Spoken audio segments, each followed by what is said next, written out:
Today's guest is an author, public speaker, and endurance athlete whose mission is to form more meaningful human connection through storytelling. With his most recent book, Cycles of Lives, he shares stories of people overcoming trauma, dives deeply into their emotional journeys with cancer. Welcome to the show, David. How are you doing? Good. Thank you, Toby. I'm very excited to talk to you. Thank you so much for joining me on this episode of Mirror Talk. I really appreciate your presence here right now. Thank you so much for what you've done and how you're impacting the world and people that are going through one stage or the other with cancer, directly or indirectly. And thank you so much for for the awesome impact that you're making. I would love us to start with with over 15 years over the last 15 years you have completed 15 races, triathlons. You've done 15 Ironman distance races. You've gone through several 24-hour runs. You've done a solo 5,000-mile bike ride from California to Florida to New York and more. So I just love you to tell us what inspired you to take up these challenges. Sure. I was talking to somebody yesterday and they were asking the question of a big group of people who were presenting. They asked each one, hey, have you been athletic your whole life? Or, has there ever been a time in your life when you weren't athletic? Mm-hmm. And everybody was, I played football as a kid. I did this, I did that. I've always been an athlete. And then he came to me and I said, geez, I got to tell you, I didn't do anything athletic in my adult life until my late 30s. And so my whole adult life, I didn't spend any time being athletic. I was overweight. I was a smoker. I was really not very active. I did some sports, but like activity, like water sports or snowboarding or something, but not like anything athletic. And one day I just woke up and said, man, you gotta change what you're doing. I was at a low point in my life. I was in an abusive relationship. I was married to an abusive alcoholic and had very young kids, and I needed to get my kids and me to safety. And then when I kind of had a moment where I said, okay, man, you're good. Like you're in a pretty bad place in your life. Like what got you here and what do you want to do with yourself? I kind of looked in the mirror and said, man, I don't like that guy. I don't like what I see. And so I said, maybe I should stop smoking. Maybe I should start to lose some weight. Maybe I should start being healthy. But I had never done anything. So I said, I don't know. I'm going to try to run. So I went for a run, Toby, and I couldn't even run 2 minutes because I smoked, cigarettes all day long, right? So how are you going to go running if you do that for 20 years? So it took me a while, but a couple of weeks later, I was able to run for a mile. And then a couple of weeks later, I did a 5K and then a 10K. And then I said, maybe I could do more.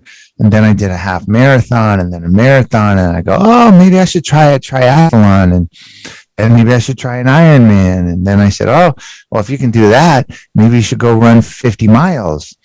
And if you can run 50 miles, why not 100 miles? And if you can do 100 miles, why not do 300 miles? And I just started saying, boy, you really can push yourself a lot, right? If you just give yourself the opportunity and believe in yourself.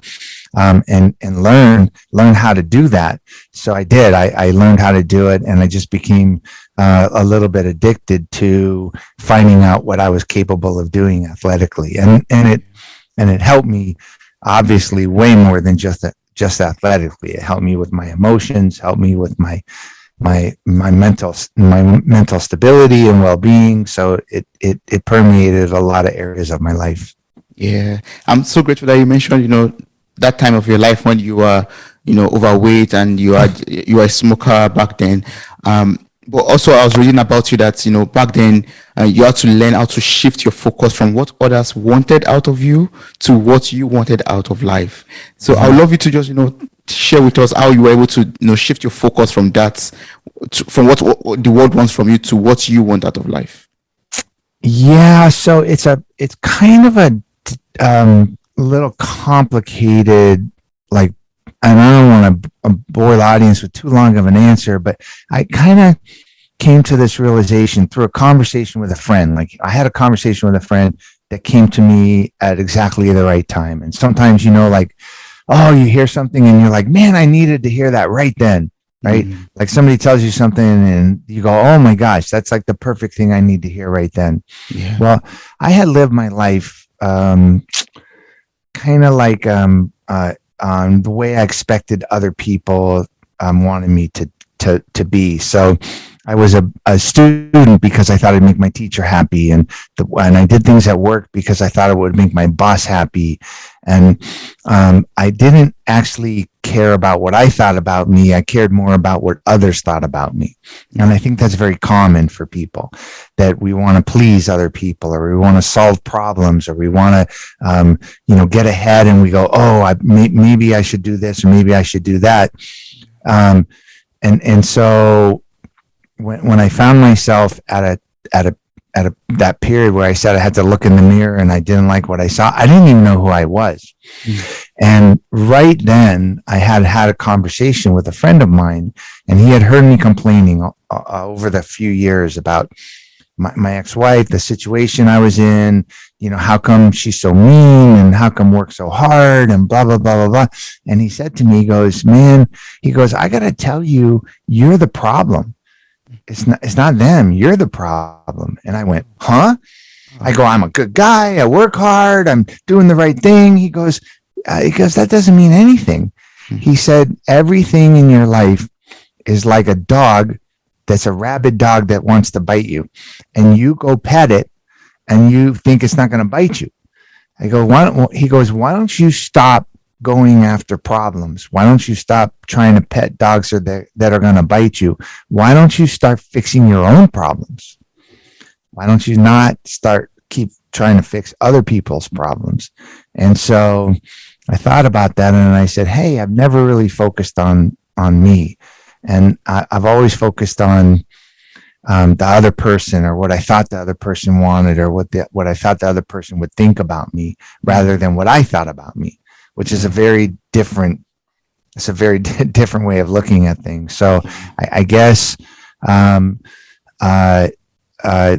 most important thing for me to start to make that transformation was to care more about the guy looking in the mirror than anybody else, which is hard to do, especially for guys. If you get yourself into situations that you want to fix all the time, or you want, you think you have to be strong, or you think you have to take control, or you're the one that solves all the problems, and people look at you a certain way.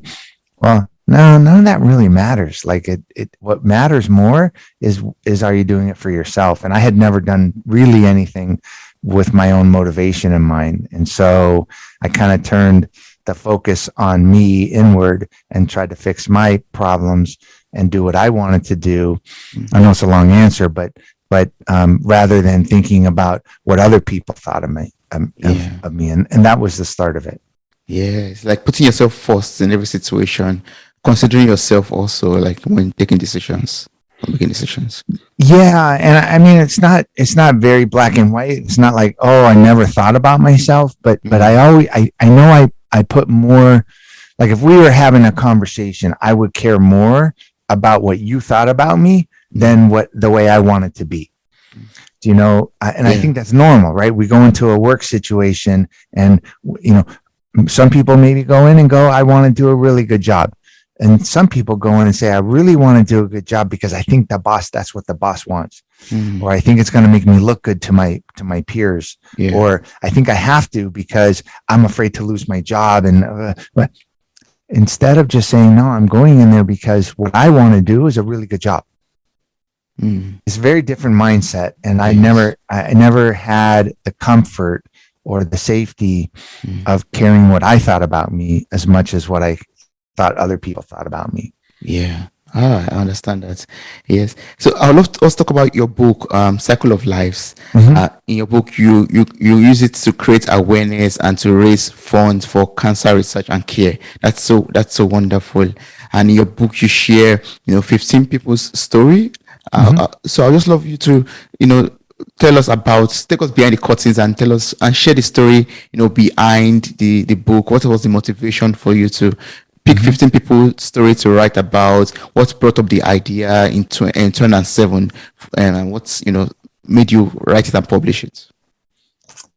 Yeah, so thanks. It's a great question because the genesis of the book is often really important, especially if you're trying to write a book Mm. that is going to help people, in their personal relationships, their personal lives. What's the motivation? What's the meaning behind it? And in my case, this book came about because when I was at that low point in my life, and I said, "Oh man, you gotta change yourself. You gotta start going down a path that's going to take you to a better life. Yeah. Um, you're going to be healthier. You're going to live longer. You're going to be more fulfilled. You're going to fix your emotional issues. You're going to focus on yourself and be a better parent for your kids, and do all the smart things." I felt like that was kind of the beginning of a long journey for me. Mm. And at that same time, Toby, I got a call from my sister who told me that she had terminal brain cancer. Oh. And so she's now going to go on her journey at that time to a short time until she was going to die. Mm. And so it's very different paths we were on. We were very close in age. She was married, had 2 young kids too, like me. Very happy, good friends, good job, wonderful life, everything. So we were at the same point in time, but here I am starting my journey and she's beginning to end her journey. And so that kind of hit me pretty hard that I really wanted to kind of focus a little bit extra on connecting with her, connecting with the people around me that were important, because when you're faced with the fact that life sometimes is very short, I mean, we know it is, but when you're faced with it, it has a little extra meaning. So I was really paying attention to what she was going through and the others around her, doctors and patients and, friends and loved ones, whatever. And I found, Toby, that the people were really good about dealing with the tasks around their cancer and around trauma. And what I mean by that is, how do you a ride share to work? How do you get to find the doctor? How do you get your kids watched while you're going to chemo? How do you eat better? How do you reduce stress in your life so that you could sleep better because your body needs to heal? Like these kind of things people always wanted to talk about. Yeah. Right. I want to help you through this because I've been through it. But when it comes to the emotional side of it, people shut down. They were very quiet. They're very self-isolating. Sometimes we keep our distance. If you're going through something difficult, even the people closest to you sometimes want to like give you your space. They don't want to make you feel bad. They don't want to make you feel guilty that you're sick. They don't want to say the wrong thing, so they kind of keep their distance. When it comes on the emotional side of things, I witnessed that a lot of people were not equipped to have deep connecting conversations with people that were going through something difficult. On the emotional side of it, they weren't able to connect real well because we just don't know how to do that as humans. And so that was the genesis of the book. When I came across 15 people, was I wanted really diverse people, young, old, one-time cancer, 5 times cancer, doctor, patient, loved one. I wanted different traumas that they had experienced in their lives. Yeah. And I really wanted just a really interesting, evocative people, inspiring people. And I wanted to get really, really deep into the emotional part of their journey. So that if we could really get into what's in their heart, what's in their head as they're going through really, really difficult things, then maybe learning their stories we might be able to learn about how in our own lives we can connect with people that are important to us that are going through difficulty. Yes. And so it's a long answer again, another long answer, but that's what the genesis of the book was all about. Yes, thanks so much for sharing that. I mean, it's very important for us to, connect emotionally to deal with the emotional chaos that is involved in whatever kind of trauma we're going through. In this case, for example, cancer is very important. So what would you say are like some of the important lessons that you learned from all of these people's stories, from different perspectives, from the doctor's perspective, from the patients themselves, from family members? What are like the different lessons you learned from them? Well, sure. The lessons are endless. And that's the beautiful thing about it, is that each story is very unique. Because what I tried to do, Toby, was what I said was point A is when they encounter cancer. Okay. Either as a patient, or maybe they were a little girl in 8th grade going to a field trip at a hospital, and they said, "Oh my God, I got to become a doctor." Right. Because they saw, they said, "Oh my God, I got to become a doctor." So when they encounter cancer is point A. Point B is today.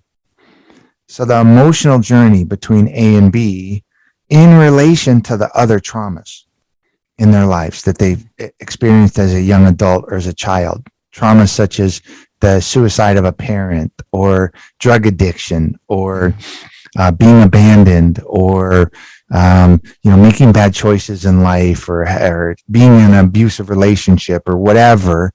Like, how did those things affect their ability or inability to navigate the emotional side, right? And so each person that I spoke to, not everybody made the book, because not everybody was able to go super deep.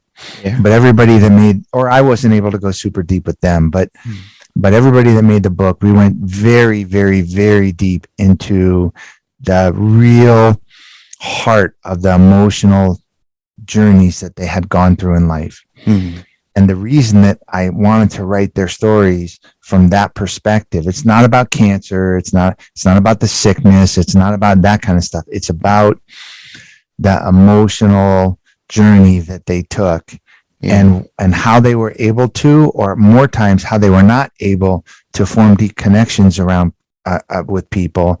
And so some of the lessons I learned, were, and I hope the reader gets this, is obviously the biggest one is you never know what somebody's going through.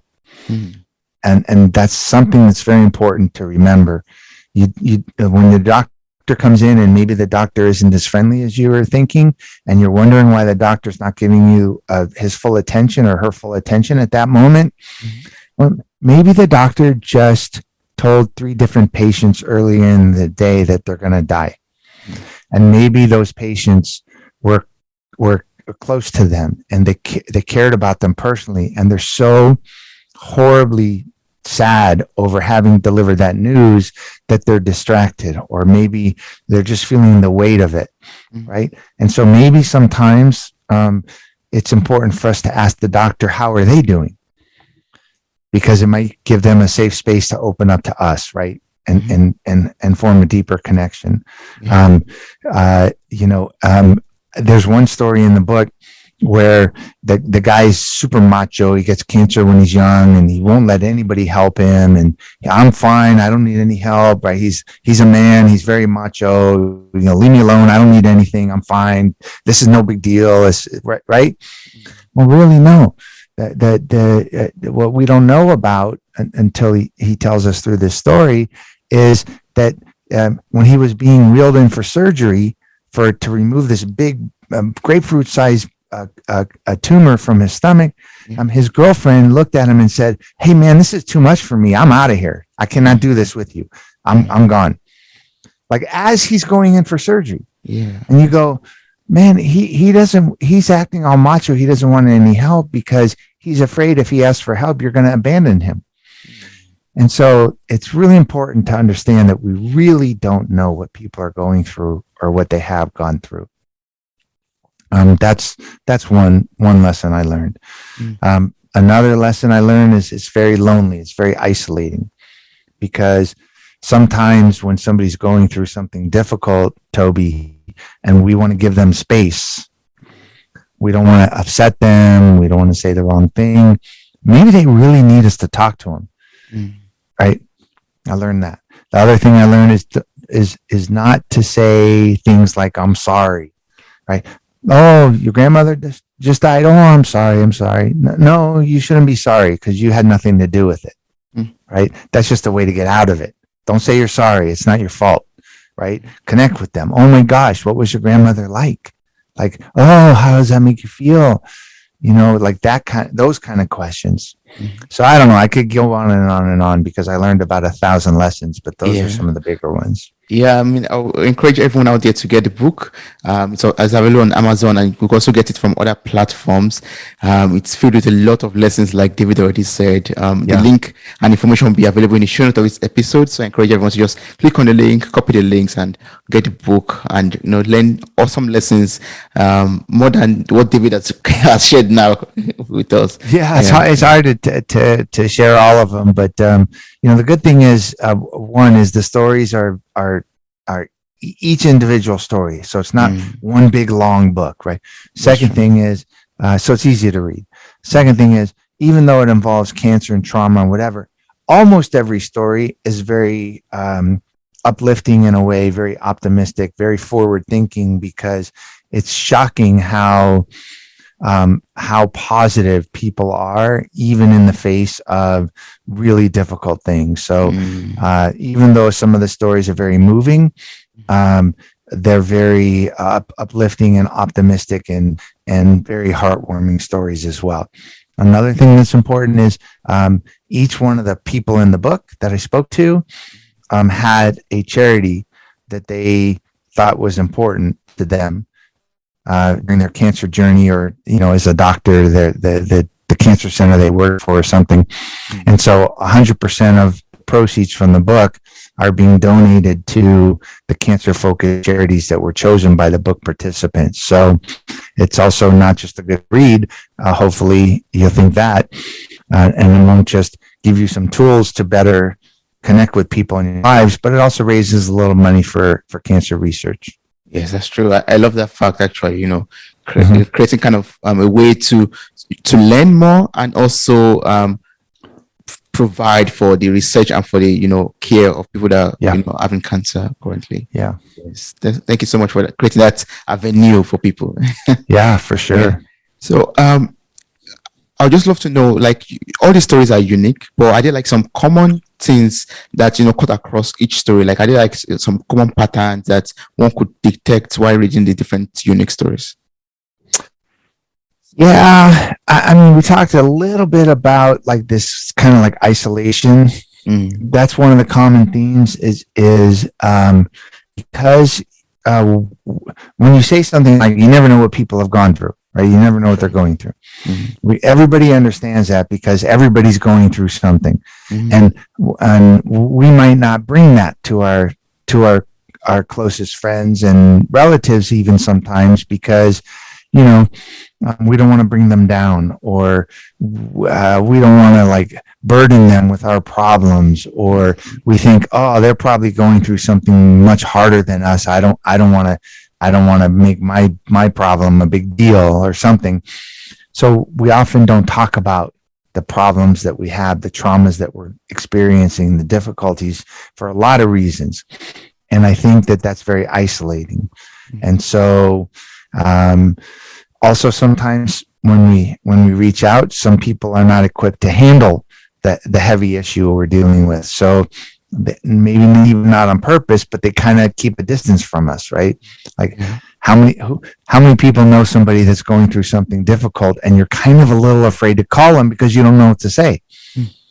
Right? What do I say to somebody? You have a friend that maybe had a horrible accident and lost a leg or something. What do you even say to that person? I don't even know what to say to that person, right? So I'm not going to call them because I don't even know what to say. Or somebody that lost a friend, or you have somebody who's very close to their mother, and their mother is going through cancer. What are you supposed to say, right? So a lot of times you don't say anything, and so it can be a very isolating place. And so that was a common theme, was this idea that that it is very lonely when you're going through trauma, or even if it's self-created, that the isolation, it can be a lonely place. And most of the time you can't say something wrong, right? If you just reach out, if you just ask questions, if you're just there in a real authentic way, like you and I are having a real conversation, if you just reach out and have a real conversation, you're probably not going to say the wrong thing. So most people wished that they would be able to form deeper connections with the people around them, that we wouldn't tiptoe so much around each other when it's difficult times. That was a very common theme. Another common theme was people don't like sympathy.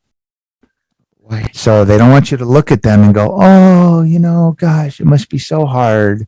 Or, oh, they look at you like all sad in their eyes, like, oh, you poor thing. Most people don't want that, right? They don't want you to have sympathy for them, because that doesn't help. It doesn't help for you to have sympathy. What does help is maybe for you to have empathy and tell me how you're feeling, or, oh my gosh, it seems like that would be hard. Is that really hard? Like, for example, I had someone in my life, their grandmother died. Okay. Before, I would have said, oh my gosh, I'm so sorry. That must be terrible. Right? Oh my God, how terrible. Well, guess what? This grandmother was not a nice person. She was mean. Nobody liked her. And it's about time that she died. It was like she was a bad person, right? And so the person was not unhappy that their grandmother died. And so they were unhappy they never had a grandmother that was nice. But so when the grandmother died, it was not a negative thing. It was more of a relief, like, oh, finally, finally she's gone. She, right? How am I to judge, right? How am I to judge? So how do I know that it's a bad thing or a good thing? Some people, they get cancer and they go, that's the end of the world. Other people, they get cancer and they go, well, man, let me deal with it and move on and get to my life. Like, how do I know how people are going to deal with it? And so I think it's very important not to automatically jump to having sympathy and being all sad for people. Just don't assume that you know what's going on. Instead, be empathetic, ask questions, try to learn how it's affecting them. So those are some of the lessons I learned.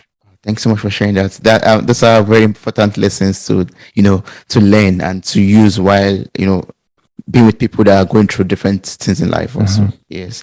And in the book, you're able to connect with these people in a very personal and deep level. And I would just love you to share with us how you were able to do that. How are you able to make these people open up to you and be able to connect with you in such personal and deep level, so that we can also utilize that for our friends and loved ones out there that are going through something personal that's you would love to share also with us.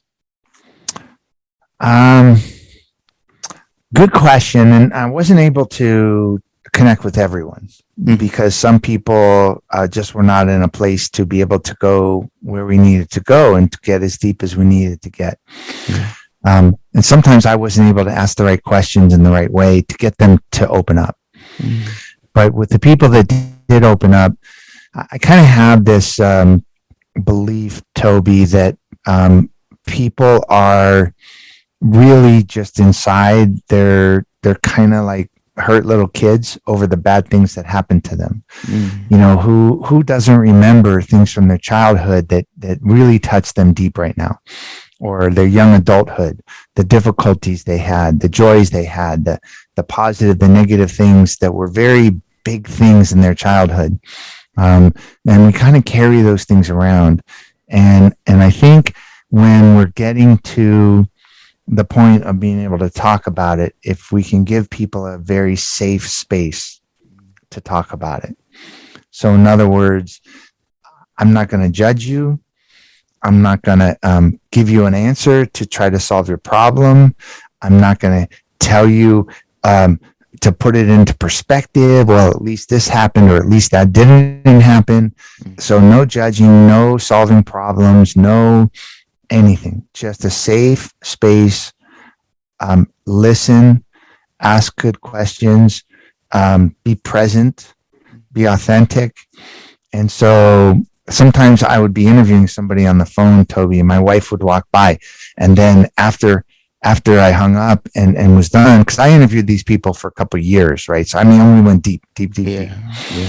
And she would walk by and then I'd hang up the phone and she'd run into my office and she'd go, "Oh, you can't ask people that question. That's too personal." And I go, "Well, we were safe. We were in a safe place where I could ask somebody some very personal stuff."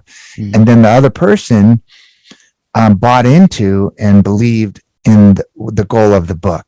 And the goal of the book is to give people insight into the real life, the real emotion, the real trauma, so that the reader could learn how to apply that to their own life and open up to other people, or get the people in their lives to open up.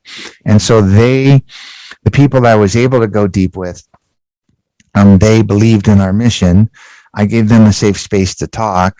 I wasn't there to judge them or to try to make it better or to put in nothing, just to tell the true story.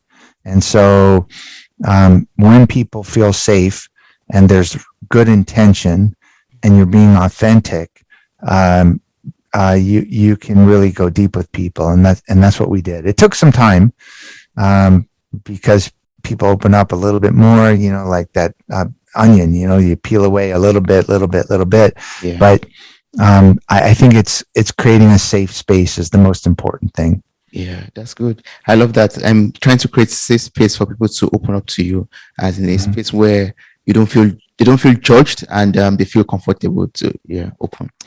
Yeah. Have you had something in your life that happened to you that was negative, very negative, and you either felt a shame over it or you felt guilt that you didn't handle it a different way or whatever?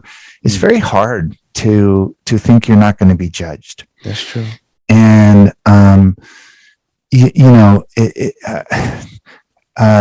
came into the project telling people, look, I'm seriously, I'm not trying to judge. I'm not trying to measure. Not one story is worse than the other.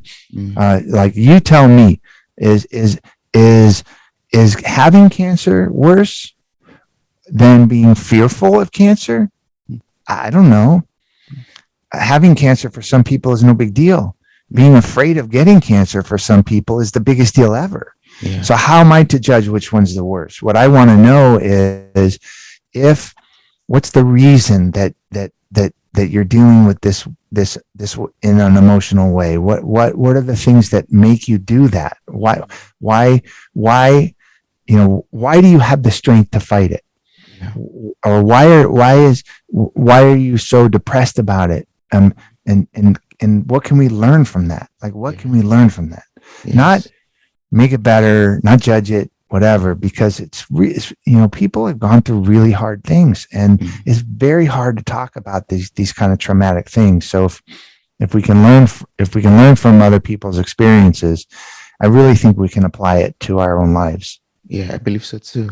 And when these people are able to open up to you, how does this affect their life? How does this, these deep conversations, interactions that you have with them, how does it, help them in one way or the other?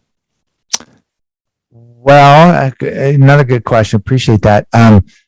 Some people it was like a journal. They just wrote in the journal. They were talking to me, but they just wrote in the journal, and then they closed the journal and they moved on. It was no big deal. Some people, they had very profound realization about who they are, the things they had gone through. Some of them had very profound transformation and rethinking things, because when they if you walk down the street and you see something happen to somebody, and you just keep it in your head and you just think about it, you have this inner dialogue with yourself, and you process it a certain way, and you compartmentalize it, and you analyze it, and you do whatever. That's one way. Now, 5 years later, that thing's still in your head because it was something traumatic that you witnessed. Now, if you go to try to talk about it, man, it's a whole different way that you process everything. You have to verbalize your feelings. You have to verbalize the way it makes you felt and why it affects you and blah, blah, blah, and all of that. So you relive it a different way. Yeah. And sometimes facing the things that you keep tucked inside allows you to handle them in a different way. Mm-hmm. And so I think that some of the people had some pretty profound transformation in the way that they were handling the things that they had kept inside. And those are the stories, those are the relationships that really touched me the most, because I know that they affected me. I mean, I know that I get emails all the time, Toby. I'll get an email from a doctor or a nurse saying, "Oh my God, I read your book. It's going to make me a better nurse. It's going to make me a better doctor because now I really understand what's going on with my patients. I had no idea." Right? Or somebody else send me a note going, "Oh my gosh, so-and-so's story reminds me exactly of my story." And it's like, oh my gosh, it feels so fresh to know that I'm not the only one going through what I think I'm going through. Yeah. Right. And so, so some of the people I had and still have very, very close relationships with, and very, very, very profound interactions with them, and they continue to move me and inspire the world with their stories, for sure. Oh, that's good. That's awesome. That's what we want to do, right? Impact the world with, stories, and help people become better people through what other people have experienced in life. Yeah. Mm-hmm. Yes. So apart from getting a book, and, we know the proceeds goes to, cancer research and care. How can people also help in raising awareness and fund for cancer research and care? Oh gosh, I mean, everybody is focused on trying to do some good out there, right? So, I mean, there's just what's amazing is when I wrote the book, I thought, I'm going to try to connect with a bunch of cancer organizations and see if this can help their communities. I connect with cancer organizations all day, every day. There's hundreds and hundreds and hundreds and hundreds and hundreds and hundreds of them everywhere. And it's amazing all the work that they're doing. And so, as tragic as it is that there's so much bad stuff going on in the world, and there's so much bad stuff that happens to people, the good thing is, especially in the cancer world, there's tons of organizations that deal with mental well-being, they deal with wellness, they deal with post-traumatic care, they deal with everything, right? They help financially, they help emotionally, they help in so many ways, and there's so many great organizations. So I think the important thing is, who doesn't know somebody that's dealing with cancer or has dealt with cancer? We all know somebody, and if not, we know a lot of people. There's great organizations out there that are dying for extra help and money, and certainly the ones that the book participants chose were good ones. They're Moffitt Cancer Center in Florida, and big cancer center at NYU in New York, Children's Hospital of Los Angeles. They're big organizations that are doing great work. So certainly they can reach out there and help in any way possible, because it's certainly needed. Yes, that's true. Yes, I would love us to briefly talk about your first book, which is Winning in the Middle of the Pack. Yeah. The middle of the pack sounds interesting. So I would love us to in the book, for example, you discuss how we could get more out of ourselves than we ever imagined. So can you tell us more about the concept of the middle of the pack, and how can we apply this to the various areas of our lives? Sure. So are you a sports fan? Yeah, a little bit. Yeah. What's your favorite sport to follow? I would say I follow a lot of racing or tennis, for example. Okay, tennis or racing. So Lance Hamilton. Okay. Yeah. Probably, if not the greatest driver ever, one of the greatest drivers ever, Formula One, right? Yeah. And so nobody's going to tell Lance Hamilton what to do. No. Nobody ever is going to tell him what to do. He he doesn't care what anybody thinks. He doesn't care what anybody says. He already has a path. He already knows exactly what he's going to do. He's not middle of the pack. That guy's at the very, very, very, very top front end of the pack.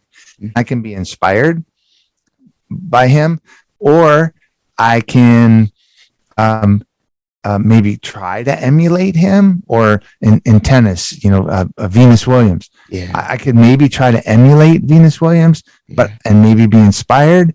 But no way anybody tells Venus what to do. She does 100% what she wants to do. She's on top of the world, right? Yes. She's not affected by what anybody else thinks. She could care less what anybody else thinks. Yes. Okay. But in the middle of the pack, anybody except those very, very, very super crazy top level people, everyone else. And I'm not saying you can't be that person, but I can't. I'm not saying I just don't think I'm that person. Everybody else who's one step down or one step less focused on themselves, right? Just one less. Yeah. We do care what everybody thinks about us, right? We listen to the teacher, we listen to the boss. Like I said earlier, we're motivated by the way we think others perceive us or something like that. And in the middle of the pack, if you go run the New York City Marathon, and you're going to run it, and also Hamilton's going to run it, and Venus Williams is going to run it, who do you think everybody's watching? Are they watching Venus. you? No. They're watching Venus, Yes. right? Every once in a while, you see some celebrity do a marathon, and the whole story is about the celebrity. It's not about the 30,000 other people. It's not even about the pro marathoners. It's about that one celebrity. And you're like, everybody's watching them. Well, guess what? In the middle of the pack, nobody's watching. Nobody cares. But that's a really good thing, because if nobody's watching and nobody cares, then the only thing that matters is what we think of how we do it. Yes. And so I just switched it, and I said, hey, I'm in the middle of the pack. I need to learn. Nobody's watching. Nobody cares. They're living their own lives. They're doing their own thing. I don't really matter to them. That's okay. It's okay. Nobody's watching. So when I think, what's my boss going to think? Or what's my friend going to think? Or I need to do this because I was taught that you need to do it this way or whatever. I need to get rid of all of that, because it doesn't matter. Nobody's looking. Nobody cares. Nobody's watching. But I care. I need to care. And so that's where the middle of the pack came. That's where you can win in the middle of the pack, because you're winning for yourself. And I might not win the race. I might not be number one tennis player in the world for a decade, right? I might not do that, because if I was that person, everybody's watching. But I'm not that person. Nobody's watching. Nobody cares. So what is important is, what's the best I can do for me, and how much can I accomplish for me? How happy can I be for me? What's the best person I can be for me? And that's a very different mindset. So I like this winning in the middle of the pack concept is, stop worrying about what other people think about you and start caring about what you think about you more. Yeah, that's so lovely. That's so lovely. And as an endurance athlete that you are, what are some lessons that you could share with us that could apply to our lives so we can win the race of life itself also? Oh, man. There's a lot of lessons. You ever do anything endurance athletic related? No. It's shocking, because what you can accomplish is amazing, right? I started as an overweight smoker, never done anything athletic in my adult life, and then I'm doing Ironman still. I'm almost years old. I'm doing Ironmans and 100-mile runs and all this kind of crazy stuff, and it's because you can accomplish way more than you think you can. And especially with endurance athletics, or doing anything major, starting a business or whatever, really the biggest limiter, the thing that's going to stop you from accomplishing your goal, is not trying harder, it's not being smarter, it's not being first. You know what it is? It's setting a higher goal. Because if it's important to you, you're going to figure out a way to accomplish it. Yes. And that's so the biggest problem that I think that most people have is they don't set a high enough goal. They don't make the things that are important to them urgent and very important. So the biggest lesson that I learned from endurance athletics is this. Imagine that I told you, Toby, that you have to go run 100 miles tomorrow. You would look at me and go, "There's no possible way I could do it." And I said, "Okay, well, I'm going to give you 3 months to train, and then you're going to have to run 100 miles." And you go, "No way, it's never going to happen." And I go, "Okay, well, I'm going to, if you don't run 100 miles 3 months from now, then you're going to lose your job." And you go, "No big deal. Because you know what? I could find another job. It's no big deal. I'm never going to run 100 miles." And I go, "Okay, if you run the 100 miles, I'll give you $1 million." And you go, "Yeah, money's important to me and it's a lot, but I don't believe you, number one. And number two, really, I don't know if I want to put myself through that for $1 million." And I go, "Okay, I'm going to tie up your best friend and I'm going to murder them in 3 months if you don't run the 100 miles. Oh, no. You're going to run the 100 miles tomorrow, dude." Yeah. Yes. I mean, whatever the motivation is for you, fear, greed, safety, whatever the motivation is for you, you got to set your goals higher, because find the thing that's going to make you attack that goal, because it's that important to you. Get that goal super high. So for me, endurance athletics has taught me that if it's something that you really want to do, not that other people want you to do, something you really want to do, set your goal way, way, way, way higher, because you're going to figure out a way to do it. And so I think that's something that's important. And it's kind of like if you wanted to start a podcast and all of a sudden put out more than 100 episodes like you, right? When you put out your first episode, you go, "there's no way I'm going to get to 100. But it's so important to you to do the right thing, and it's such a passion for you. You figure out a way to bring on good guests and do it." Yeah, right. True. If you want to write a book, if you want to start a business, if you want to have a financial security, whatever it is, the thing that is like to your core, what you really, really are passionate about doing, just set your goals a lot higher, and you'll figure out a way to achieve them. Yes, that's a wonderful life lesson. Yeah, those are wonderful life lessons to take along with, like, you set your goals higher and just keep on pushing forward and achieve your goals. You're going to get to it. If it's important to you, you're going to get to it. Yes. What is important to you, get to it. I love that so much. Thank you so much, David, for everything you've taught me in this episode. So for people out there who still have questions to ask you, maybe some inquiries, or they want to connect and work with you in one way or the other, what's the best way to do that? Oh, thanks. I appreciate that. I have a website. It's cycleoflives.org. It talks about the books and my public speaking and some other things that I do. I'm certainly available via email. Anybody wants to ask a question or whatever. I love giving back. I'm doing a creative writing seminar for a cancer organization tonight. And I do these kind of things all the time. So if you think I could add value to you or to your organization, even if I don't get paid to do it, I love doing it. And so they can find out more about me. Just visit the website and reach out, and we'll get back to you. Awesome. So I'm going to place all of this information in the show notes of this episode, cycleoflives.org, David-Richman.com also, and the link to the Amazon book. Everything will be available in the show notes of this episode. So I encourage everyone out there to visit David's website, connect with him, and become a much more better person. Thank you so much, David. You're welcome. Keep it up, man. I love your guests. Keep it up.